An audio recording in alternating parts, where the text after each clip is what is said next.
সুন্দরবনের কলস জঙ্গলে 11 সঙ্গীর সামনে থেকে মৌলেকে টেনে নিয়ে গেল বাঘ। তারপর থেকে আর সন্ধান পাওয়া যায়নি পাথর প্রতিমা ব্লকের পশ্চিম দ্বারিকাপুর এলাকার বাসিন্দা ভানু ভক্তার। বৈধ মৌল পাস নিয়ে 11 জন সঙ্গীর সঙ্গে মধু সংগ্রহে গিয়েছিলেন ভানু।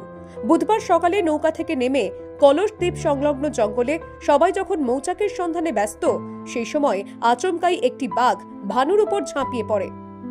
এমন পরিস্থিতিতে প্রথমে হতচকিত হয়ে যায় সঙ্গীরা। হাতে থাকা লাঠি নিয়ে তাকে বাঁচানোর জন্য মরিয়া চেষ্টা চালান তারা, কিন্তু বাঘ বারবার তেড়ে আসায় তারা অসহায় হয়ে পড়েন। শেষ পর্যন্ত রণে ভঙ্গ দেন তারা। আপনার ভয় পাননি?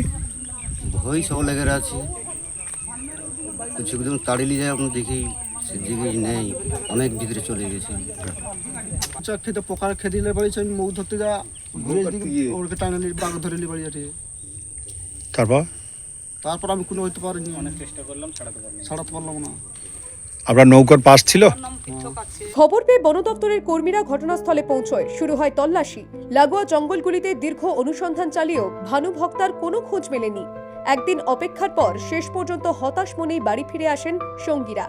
এই খবর ছড়াতেই আতঙ্কিত হয়ে পড়েন পশ্চিম দ্বারিকাপুর গ্রামের বাসিন্দারা। প্রায় 12 বছর আগে ভানুর স্ত্রী রুমকি ভক্তাও কাঁকড়া ধরতে গিয়ে বাঘের হামলায় প্রাণ হারিয়েছিলেন। দুদিন পর তার দেহ উদ্ধার হয়েছিল। এবার ভানুর ক্ষেত্রেও একই পরিণতি হবে না তো? আশঙ্কায় ঘুম উড়েছে পরিবারের সদস্যদের।